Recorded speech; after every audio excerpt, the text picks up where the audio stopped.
All right, let's dive into this. You've sent over a really interesting, actually fascinating collection of stuff all about Val Kilmer's career. It seems like you're really looking to get a good grasp on just how much he's done. Across film and television, I mean, we've got a pretty detailed list of all his movie roles, some TV appearances, and even those search terms you included. Those are really helpful. They give us a sense of what you find most interesting about him, like his most iconic characters, and even, his health journey. Yeah. So basically, our mission here is to go through all of this and really pull out what's most important about Val Kilmer's career, what stands out, what's essential. You know what I mean? Yeah, absolutely. I think what jumps out at me right away is the range. Like, it's not just a long list of credits. It's journey through all these different genres and characters, comedies, dramas, action, sci-fi. He's done it all. It suggests someone who's really driven to explore all these different facets of acting. Totally. So let's rewind back to the beginning, the 80s. It looks like his first role was in Top Secret back in 1984. He played Nick Rivers. Now, for anyone who hasn't seen this one, it's a totally wild comedy spoofing spy movies and musicals. Yeah. It's really something else. Yeah. We talk about starting your career with a bang. He was clearly not afraid to just go all out and be funny. It's interesting that he started with a broad comedy performance like that. It sets a foundation of versatility right from the start, which might surprise people who mostly know him from those more serious roles later on. It makes you think about how that early experience maybe shaped his willingness to take on such a diverse body of work. Yeah, and then just a year later, in 1985, there's Real Genius. He played Chris Knight. This one sort of became a cult classic over time. Right. It had this really dedicated fan base. He plays this super bright, kind of mischievous physics student. It's a different energy from the straight-up silliness of Top Secret, more like a charming kind of intellectual rebellion. Absolutely. With Chris Knight, he really tapped into a different type of charisma. It's that sharp wit mixed with this, anti-establishment vibe. It's not just making people laugh. He's actually embodying this brilliant mind that's not afraid to challenge the rules. And you actually see that kind of rebellious intelligence pop up in some of his later roles, too. And then 1986, a big year, for sure.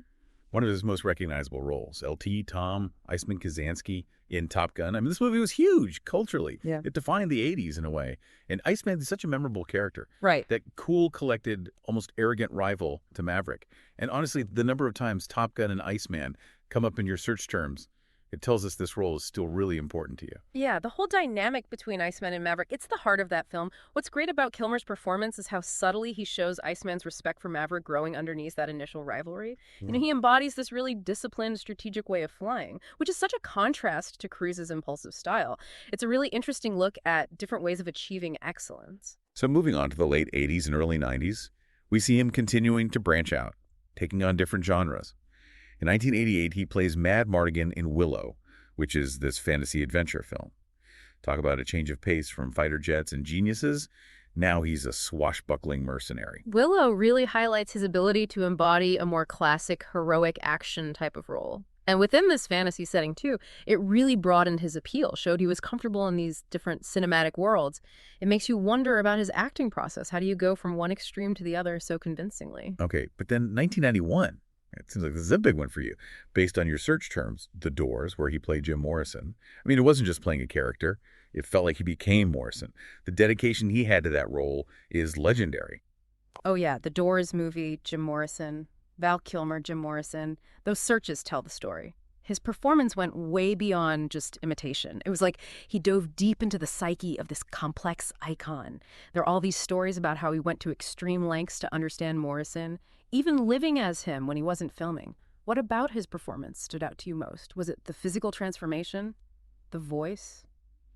Something else? For me, it was how he captured that almost shamanistic stage presence. Yeah. And at the same time, the vulnerability of Morrison's poetry, it felt like more than just acting, All right, so moving into the mid-90s, he's in another string of major movies, again showing off his versatility. 1993 brings us Tombstone. And wow, the amount of interest in Tombstone, Doc Holliday, in your searches tells us this is a big deal. His performance as Doc Holliday was just unforgettable. Yeah, it really is. What's so remarkable about his Doc Holliday is how he brought this legendary figure to life with so much depth and complexity. He wasn't just the gunslinger. He was this cultured, educated man facing death with a mixture of defiance and this dark humor. Lines like, "I'm your huckleberry," They've become so iconic, and it's largely due to Kilmer's delivery, the specific way he says them. He created a character who's both captivating and heartbreaking. Is there a scene or a line from Tombstone that sticks out to you? That whole scene in the saloon with Johnny Ringo, the tension, the way they're almost playing with each other, but it's deadly serious. It's just brilliant. And also, in 1993, he has this smaller role in True Romance as Elvis Presley's mentor. It's a short appearance, but he really makes an impact, which again shows his ability to command the screen even when he's not the main focus. That's a great example of how a good actor can elevate even a smaller role. Hmm. His Elvis in True Romance adds this surreal, almost mythical element to the film. It shows he doesn't need to be front and center to create a memorable character. And then 1995, he puts on the cape and cowl, becomes Bruce Wayne Batman in Batman Forever. It looks like you're interested in how he stacks up against other actors who played Batman. Yeah, taking on Batman, it's a big deal for any actor. Kilmer brought his own spin to the role. Maybe a more world-weary Bruce Wayne really struggling with his past, even though the film itself was more lighthearted. His performance gave us glimpses of that darkness, that internal conflict. What did you think of his interpretation compared to other actors who've played Batman? I think he captured that internal struggle really well, the conflict between the public face and the vigilante. And that same year, 1995, he's also part of this incredible ensemble cast in Heat, playing Chris Shaherless, another example of him blending into this high-caliber group of actors and contributing to this powerful, really realistic crime drama. Heat is such a great example of ensemble acting. And Kilmer's portrayal of Chris Shaherless, this intense, kind of detached guy, he was crucial to the film's authenticity. He held his own next to Al Pacino and Robert De Niro, which says a lot about his skill and presence. So moving into the later part of his career, we see him doing voice work, like in The Prince of Egypt in 1998, where he voiced Moses. It's a totally different side of his talent, Right. using only his voice to convey all that emotion and weight. Voice acting is really its own skill set. You're relying completely on your voice to bring that character to life, and to lend his voice to someone as iconic as Moses in a major animated film, it speaks to his versatility and the power he has in just his voice alone. We should also touch on some of his TV roles. You mentioned Comanche Moon, and he voiced Ki-T in the 2008 Knight Rider reboot. And he had appearances in shows like Entourage and Psych.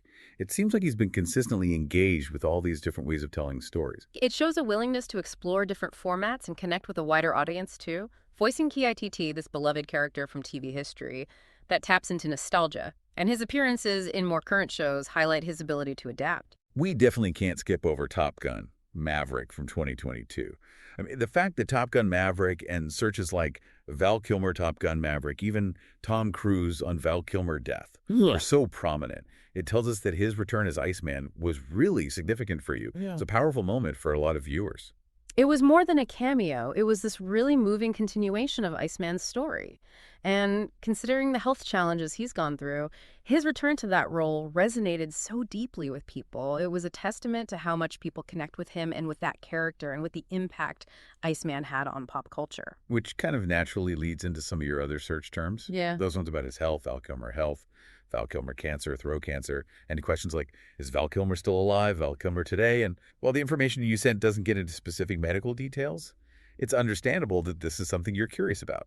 And we can acknowledge that his career has continued even with those challenges. And his appearance in Top Gun Maverick is a really visible and inspiring example of that. It's definitely important to acknowledge that interest in his well-being and to recognize how he's continued to work despite the obstacles he's faced.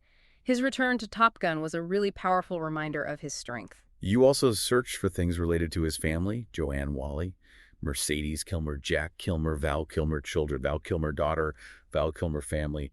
It's natural to be curious about the personal lives of people in the public eye, the people they're close to. And again, while we don't have specifics here, it's a common thing. People are interested in the families of actors. Yeah, the lives of actors often extend beyond the screen, and it's understandable that people are curious about their families and their personal relationships. Finally, your search terms included a long list of other movies and roles, like Willow Movie, Top Secret Movie, Real Genius, Heat Movie, Kiss Kiss Bang Bang Alexander, The Island of Dr. Moreau, The Ghost in the Darkness, The Saint, At First Sight, Red Planet, The Salton Sea, Wonderland, Deja Vu. It really highlights how diverse and prolific his career has been over decades and across genres. Looking at that list, it's amazing to see the variety of characters he's played. From action heroes to romantic leads, historical figures to more offbeat roles. He's consistently taken on new challenges. He's never let himself be typecast. And if you want to explore his filmography and TV work in more detail, the information you send over mentions resources like IMDb, Wikipedia, and TV Guide. They'll give you a complete list of everything he's been in. Those are great resources for anyone who wants to dig deeper into his career and learn more about specific projects and the people involved. So, as you can see from this deep dive into the information you provided, Val Kilmer has had a truly incredible career, from comedy to drama, voice acting. He's left his mark on film and television. But here's something to think about. When you look at all the different characters he's played, what do you think is the common thread in his most compelling performances?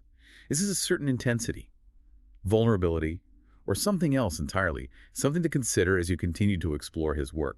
Today is your lucky day. Today is the day that our $3 website works for you, paying you directly to your PayPal daily. Imagine $3 ongoing continuous payments to your PayPal account. Imagine falling asleep and waking up to $300 in your PayPal account. How would this make you feel? How could this help you? What bills could you pay? What kind of fun could you have? What does that retirement look like now? All for a one-time payment of $3. This website is DFY done for you, fully built and completely hosted, and never stops collecting payments for you. You have spent $3 on coffee on a regular, but that coffee won't help you create multiple streams of income. Click the link below.